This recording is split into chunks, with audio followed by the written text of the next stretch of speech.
Olá, seja bem-vindo ao mundo da música. Hoje iremos apresentar de forma resumida os principais instrumentos utilizados em uma orquestra sinfônica.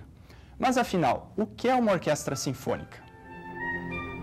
A definição da palavra orquestra vem do grego, orchestra, que servia para definir um espaço específico dentro dos teatros gregos, entre o proscênico e a plateia, onde se postavam o coro e os instrumentistas. A partir do século XVIII, esta palavra passou a designar um grupo de músicos que interpretam obras musicais com diversos instrumentos e diversas formações. A orquestra sinfônica é formada, em sua essência, por 4 naipes de instrumentos, sendo eles separados por cordas, madeiras, metais e percussão. Mas qual a diferença entre uma orquestra sinfônica e uma orquestra filarmônica? A orquestra filarmônica tem a mesma formação que a orquestra sinfônica. A diferença é que a orquestra sinfônica é mantida essencialmente por órgãos públicos, enquanto a filarmônica tem o auxílio de órgãos privados.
Com o decorrer dos anos, as orquestras foram se modificando devido à evolução na construção dos instrumentos musicais e o surgimento de novos instrumentos, e principalmente dada a genialidade e a criatividade de alguns compositores, exigindo mudanças em sua estrutura.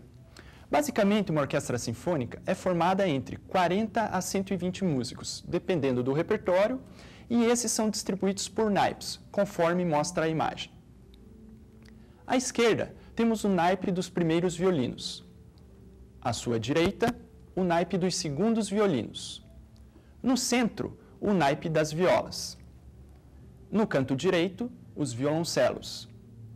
Logo atrás, os contrabaixos. Esses instrumentos formam o naipe das cordas. Logo atrás, temos o naipe das madeiras, formado pelas flautas transversais, oboés, clarinetes e fagotes. Atualmente, a grande maioria das flautas transversais são de prata ou de ouro, mas inicialmente era feita de madeira, por isso ela é inserida no naipe das madeiras. Ao fundo, temos o naipe dos metais, formado pelas trompas, trompetes, trombones e tubas. Mais ao fundo, temos o naipe da percussão, formado por tímpanos, caixa clara, bumbo sinfônico, xilofone, percussão de mão e demais instrumentos. Reparem que a quantidade de instrumentos de cordas é muito maior do que a quantidade de instrumentos de sopros e percussão. Isto se deve ao fato dos instrumentos de sopro e percussão terem maior projeção de som, ou seja, maior volume do que os instrumentos de cordas. Vale ressaltar que, dependendo do repertório, alguns instrumentos podem ser retirados e outros inseridos na orquestra, como a flauta piccolo, o clarone, o saxofone, o contrafagote, a harpa, o piano, dentre outros instrumentos. Assim como há variação de instrumentos, tanto em tipo quanto em quantidade, pode ainda haver uma mudança de disposição deles na orquestra. Agora assista a Orquestra Sinfônica Cidade de Ponta Grossa executando um trecho da Sinfonia número 40 de Wolfgang Amadeus Mozart, onde aparece com clareza os naipes da orquestra e o que cada um executa nesse trecho. Acompanhe.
Falaremos um pouco dos instrumentos de cordas. A família dos instrumentos de cordas podem ser comparados com a tesitura vocal, ou seja, com a voz humana, sendo os violinos as vozes mais agudas, as violas as vozes medianas e os violoncelos e contrabaixos as vozes graves, assim sendo similar a um coral. As cordas são a base estrutural de uma orquestra sinfônica. Esses instrumentos são classificados como instrumentos de cordas friccionadas, pois se utiliza do arco, que em fricção com a corda emite o som. Os primeiros violinos foram feitos na Itália, em meados do fim do século XVI. A sua criação é atribuída ao italiano Gasparo de Salò. Durante décadas, a arte de fabricar violinos de primeira classe ficou ao encargo das famílias Amati, Guarnieri e do famoso Stradivarius. Observe nesta imagem o nome de cada parte do violino.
A viola, o violoncelo e o contrabaixo seguem o mesmo princípio de construção do violino. Ouça agora a sonoridade de cada um dos instrumentos de cordas.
O arco é responsável pela emissão do som em contato com as cordas. Ele é feito de madeira e os fios de crina de cavalo são ajustados nas duas extremidades da peça, que mede cerca de 75 centímetros. O arco é como a respiração para os cantores ou instrumentistas de sopro. Todas as nuances sonoras estão intimamente ligadas à relação existente entre a condução do arco e a precisão dos movimentos sincronizados da mão esquerda junto com a mão direita. No próximo bloco falaremos sobre os instrumentos de sopro e percussão. Até já!